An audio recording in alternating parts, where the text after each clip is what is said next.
Okay, so yeah, the Western, it looks like this. Warriors are the 1, Jazz are the 5. The rest of the West, a mess. Nuggets could be a 2 or 3. Winning tonight against Minnesota makes them a 2. Denver losing makes the Rockets a 2. But if Denver and Portland both win, Houston drops to 4. If the Thunder and Spurs both win, they'll stay 6 and 7. And the Clippers could be a 7 or 8, depending on the Thunder Spurs and their game here against Utah. Say all that again. So easy, you guys. Yes. Who thought this was hard? Okay, look, Utah doesn't have a motive. OKC plays the Bucks. They're set. Portland resting Dame and CJ against the Kings. Huh? There's a lot. That's what I don't understand. I don't what are we get doing? that I was either. gonna say, Stan, No. Look, I don't like all this load management stuff anyway, but this one makes no sense to me. You're Portland, and you're going to sit those guys and take a chance on playing Utah in the first round? I'll make Utah a heavy favorite in that series.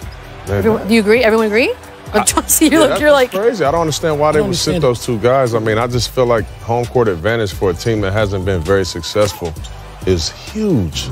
It's huge. Like, I'm always going for home court. And also, you always want to go into the playoffs playing well.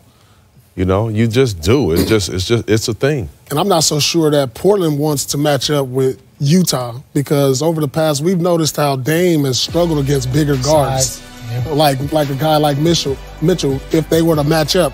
So it's going to be interesting. But I understand also, you know, you want to go into the playoffs as healthy as possible. You never know what can happen in that last game. Maybe they don't care their seeding. I mean, that could be. Is part of it because the seeding is so fluid right now that you can't even really try to plan? It's fluid right down to the bottom. I mean, this Clipper game tonight, which I'm interested to see where they're going to wind up. But I'm curious about something else. Stan, did you ever, in your coaching career, anybody on your staff, actively think in the final days of a regular season about when you would get a potential, let's say you had to wind up playing a 1 seed in a playoff series? Did you care if you got them early or late? Did it cross your mind at all? No, it never did. I mean, you're just playing to get your team ready. Look, nobody's going to play till Saturday. You've got Thursday and Friday off. I mean, this has gotten ridiculous. People used to play 82 games. We had Gary Payton on a radio show the other day. I mean, Gary Payton said, in his time, right, it was Seattle, Utah, and then obviously Chicago, the 3 best teams. Jordan, Malone, Stockton, Payton, they all played 82 games. If you bought a ticket to see those guys play, even on the last day of the season, they've played. Now, everybody's got to – you can't get enough rest on Thursday and Friday to be able to play on Saturday? It's load management. You can't take care of that on a Thursday, Friday, Stan. I love when you guys get off my lawn. I love this part of the whole thing. It's my favorite. Wilbon, thank you. I know you've had a fun past hours. Sports Center. I'm just going to remind you, Wednesday, following Jazz Clippers, and after the buzzer, Stan and Neil will be here.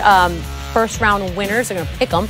Plus our latest NBA mock draft from 14 years after he won his 4th green jacket. Tiger Seeks number 5. Is he our expert's pick to win? Sports Center, 1 a.m. Eastern, 10 Pacific on ESPN and the app. Time to check in on tonight's Rising Star, brought to you by Mountain Dew Ice. 23-year-old Aaron Gordon expanding his game in his 5th year in the league, setting career high marks in assists and 3-point shooting. He and his team can possibly rise up the East standings with a win tonight. And do you like insane athleticism, human pogo sticks, and awesome GIF gifts? Coming up, we'll give you the best screensaver-worthy dunks of the season.